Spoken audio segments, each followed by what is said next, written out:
안녕하세요. 이제 5강 시작입니다. 우리 지난주에 운동법칙에 대해서 공부했죠. 그래서 그 운동법칙을 실제 문제에 이제 적용하게 됐습니다. 사실 운동법칙 보니까 F는 MA라는 아주 간단하죠.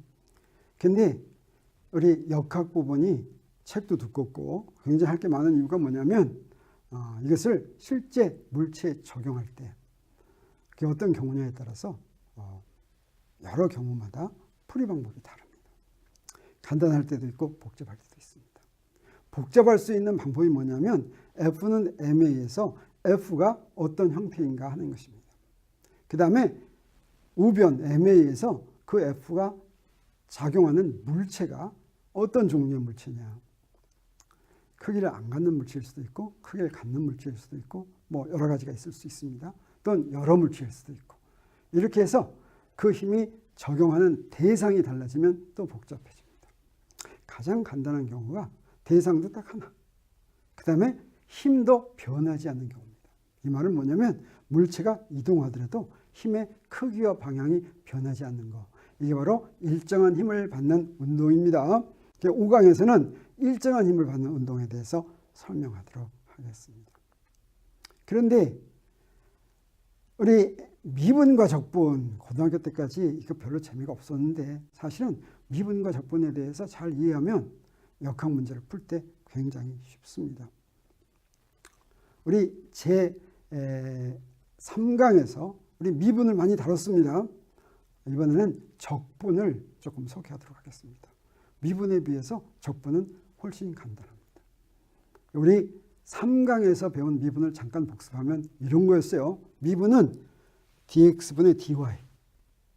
이게 두 가지 의미가 있다고 했습니다. 이렇게 보면 분모에 있는 x가 독립변수고 분모에 있는 x, 분자에 있는 y는 종속변수였죠. 이걸 어떻게 해석할 수가 있냐면 첫 번째는 종속변수에 대한 미분과 독립변수에 대한 미분의 비다. 미분은 별게 아니라고 했어요. 차분, 차이가 미분인데 단지 그 차이가 좀 작다는 거였죠.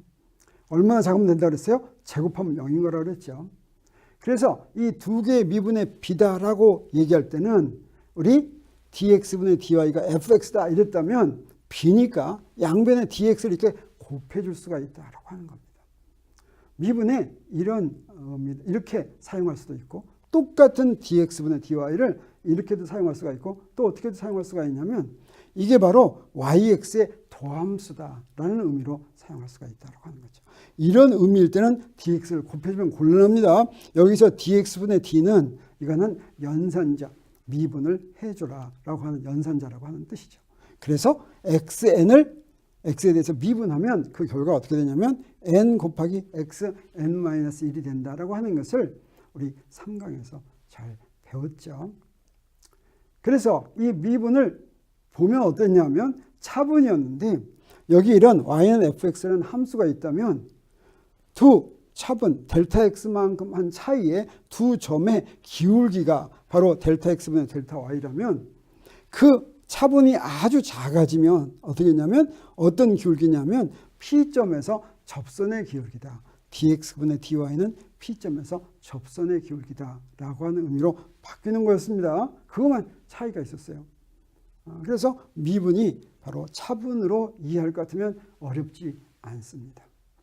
적분도 마찬가지로 이해할 수가 있습니다. 적분은 뭐냐? 이런 함수가 있는데 적분은 어디서부터 어디까지 적분한다 이렇게 얘기합니다. 그래서 A에서부터 B까지 적분한다고 하면 이걸 간격을 좀 이렇게 나눕니다. 그래서 여기 첫 번째, 두 번째, 세 번째에서 i번째 x가 있다면 i번째 x의 함수값을 우리 fxi라고 할 때 그때 이걸 어떻게 나눴냐면 차분으로 이렇게 나눴어요. 차분으로 나누면 여기 요거 기둥 하나의 넓이가 있으면 요 기둥의 넓이를 다 더한 겁니다. 이게 바로 뭐예요? 이게 기둥의 높이 fxi가 i번째 기둥의 높이죠. 그다음에 델타 x는 옆에 폭입니다. 두 개를 곱하면 i번째 기둥의 넓이가 되죠. 이놈을 전부 다 합한 거 이게 바로 더하기. 이 더하기가 델타 x가 차분일 때입니다. 근데 이 델타 x 차분을 미분으로 바꾸면 이걸 아주 작게 이렇게 바꿉니다. 이거 미분으로 바꿨다. 지금 보면 뭐 그렇게 작아진 것 같지도 않지만 이게 미분이다. 이 차이가 미분이다. 미분은 어떤 거예요? 제곱해주면 0이 되는 겁니다. 이렇게 미분으로 바꿔지면 아까 더하기가 뭐가 되냐면 적분으로 됩니다. 적분이 이건 무슨 얘기냐면 x에 대해서 다 더한다 이런 뜻이 되겠어요. 이건 뭡니까? A에서부터 B까지 이 그래프 아래에 있는 넓이다.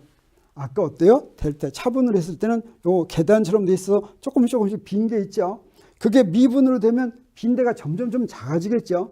그래서 완전히 그래프 밑에 넓이가 되는 것을 우리 알 수가 있습니다.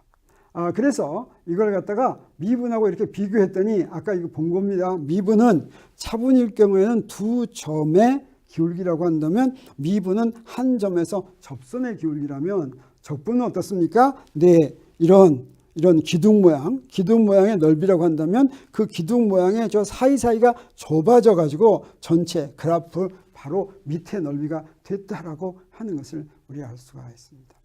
이 적분을 구하는데 기본적인 적분 몇 개를 알게 되면 아주 쉽게 계산할 수가 있습니다. 예를 들어서 함수가 1이라고 하는 함수라면 이거 전부 1입니다. 그래서 A에서부터 X까지의 적분을 한다. 그러면 어떻게 되냐? 여기서부터 여기, 이 넓이가 됩니다. 이 넓이는 뭐가 되겠습니까? 이 넓이는 1을 적분했으니까 어떻게 돼요? 자, 저기 X까지의 넓이는 높이는 1이고 밑변은 X니까 그냥 X입니다. 그 다음에 A까지의 넓이를 빼면 어떻게 됩니까? 그러면 높이는 1이고 밑변은 A니까 A를 뺀 게 되겠어요. A를 뺀 거. 그래서 1을 A에서부터 X까지 적분하면 X-A가 된다라고 하는 것을 알 수 있습니다. 이번에는 뭘 한번 해보냐면 이런 거 한번 해보도록 하겠습니다. Y는 X다. 이 Y는 X를 A에서부터 X까지 적분합니다. 그러면 어떻게 됩니까? 제로에서부터 X까지의 넓이를 다 구하겠어요. 네, 여기 그 다음에 제로에서부터 A까지의 작은 삼각형의 넓이를 뺍니다. 그래서 네, 1일 때는 이렇게 됐다면 X일 때는 어떻게 됩니까? X일 때는 어떻게 돼요? 큰 삼각형은 2분의 1하고 밑변 곱하기 높이인데 밑변과 높이가 전부 다 X지요. 그래서 2분의 1 X제곱이 되겠어요. 그 다음에 저 작은 놈은 2분의 1 A제곱이 되죠. 네, 그거 빼주면 되겠어요. 자, 이번에는 어떤 거 한번 해볼까요? 자, 이번에는 Y는 X제곱을 우리 한번 해보면 되겠습니다. Y는 X제곱. Y는 X제곱은 어떻게, 여기입니다. 그래서 여기, 요거. 그래서 제일 큰 꼴의 넓이에서 작은 꼴의 넓이를 빼면 되겠죠. 저 넓이 구하는 것은 우리 아까 Y는 1이나 Y는 X일 때처럼 쉽게 되지 않습니다. 그런데 우리 이걸 보면, 우리 알 수 있을 것 같아요. 네, 1을 적분하면 X-A이고 X를 적분하면 2분의 X제곱 마이너스 2분의 A제곱이면 네, X제곱을 적분하면 어떻게 되겠습니까? 네, 그러면 3분의 X 삼승 마이너스 3분의 A 삼승 이렇게 될 것 같은 생각이 듭니까? 안 듭니까? 듭니까? 네. 그리고 네 번째는 어떻게 되겠어요? 네, 그래서 이걸로 예상해 볼 것 같으면 이렇게 됩니다. 네, 미분은 X를 미분하면 1이 됩니다. 그 다음에 X제곱을 미분하면 2X가 되고 X3승을 미분하면 3X제곱이 되고 그게 바로 XN을 미분하면 NXN-1이다 라고 하는 것이죠. 근데 적분하면 어떻게 되냐? 적분하면 1을 적분하면 X-A 그 다음에 X를 적분하면 이런 식으로 되죠. 그러면 이걸 미분하면 다시 이게 돼야 되겠죠.